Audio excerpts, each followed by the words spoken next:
mahanga yose nimusingize Nyagasani. Mana umwami umwegurira ubucamanza bwawe, uwo mwana w'umwami umutoza ubutabera bwawe, acira umuryango wawe imanza ziboneye, kandi arengera ingorwa zawe.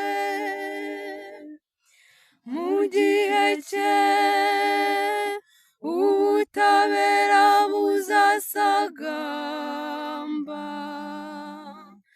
n'amahoro asesure mu meza atabarika.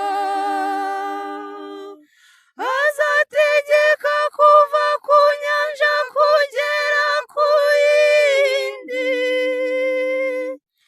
avane ku ruzi ageze ku mipaka y'isi.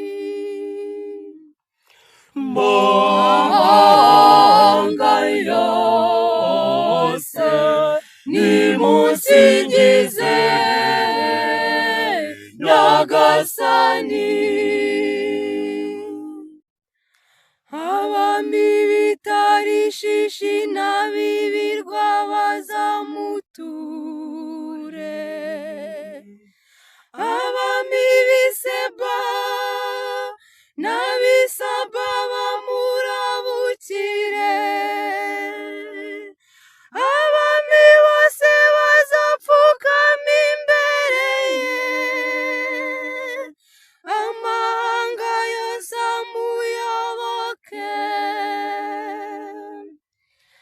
Azarokora ingorwa zitakamba